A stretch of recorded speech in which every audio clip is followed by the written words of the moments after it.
नमस्कार दोस्तों, मेरा नाम है अंकित और आप देख रहे हैं जय महाकाल चैनल। जिस भी कमोडिटी की प्राइस के अंदर आग लगी होती है ना, उस कमोडिटी की प्राइस क्रश जरूर होती है। वैसा ही हुआ गोल्ड और सिल्वर के साथ। 21 और 22 अक्टूबर 2025 को एक दिन के लिए गोल्ड और सिल्वर की प्राइसेस काफी हद तक नीचे गई हैं। अगर मैं परसेंटेज में बात करूं तो गोल्ड की 5 से 6% प्राइस नीचे गई है और सिल्वर की एक दिन की 8%। और अगर मैं 2 दिन के सिल्वर की बात करूं तो 12%। सिल्वर है वो ज्यादा वॉलेटाइल है as compare to gold. Gold के रेट की अगर मैं बात करूं तो गोल्ड है अमेरिकन मार्केट के अंदर $4400 पर आउंस। OZ आउंस का साइन होता है और 1 आउंस इज इक्वल टू 28.35 ग्राम होता है। $4400 से वो आ गया $4000 पे। और अगर मैं सिल्वर की बात करूं तो सिल्वर है मार्केट में $55 आउंस था पहले, लेकिन अब है $48 आउंस। भारतीय मार्केट में सोने और सिल्वर के रेट जो है ना वो 8000 पे नीचे गए हैं पर सेशन। गोल्ड और सिल्वर के रेट नीचे आने का कारण क्या है? पहला है प्रॉफिट बुकिंग। ट्रेडर्स सस्ते में खरीदते हैं और फिर वो महंगे में बेचते हैं, क्योंकि भारतीय मार्केट के अंदर 1 जनवरी 2025 को 78,000 पे रेट था, जो कि आज की रेट के अंदर 1,32,000 पे है। तो प्रॉफिट बुकिंग करने की वजह से क्या होता है, गोल्ड का जो रेट है ना वो ऊपर चला जाता है। दूसरा रीजन है सेफ हेवन डिमांड।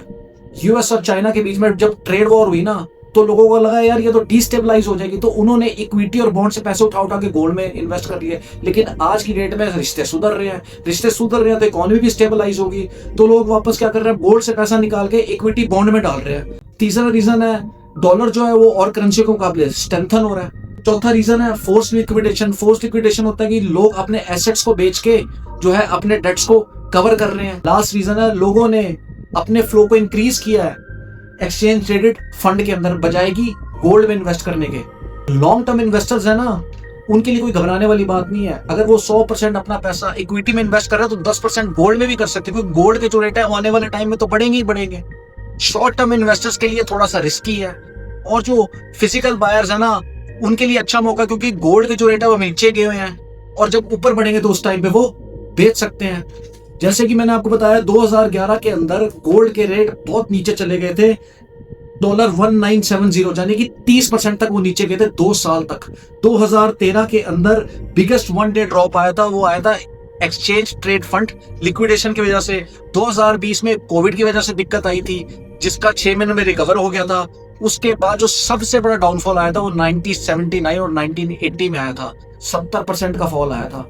अब दोस्तों देखते हैं कि आने वाले टाइम में जो $4400 ऑन्स से 4000 पे गिरा है वो 4200 पे कब आता है, या 55 ऑन्स जो सिल्वर 48 पे गिरा है वो 52 पे कब आता है। वो तभी होगा जब अमेरिकन फेडरल बैंक का डॉलर और स्ट्रॉन्ग होगा और वो और गोल्ड खरीद पाएगा। तो बेसिकली अमेरिकन इकोनॉमी पे बड़ा डिपेंड करता है जो गोल्ड के रेट्स हैं। बाकी दोस्तों आपका क्या इस वीडियो के बारे में मुझे कमेंट सेक्शन में लिख के बताइए, और यदि आपको भारतीय में गर्व है तो कमेंट सेक्शन में जय लिखिए। जय मातरम।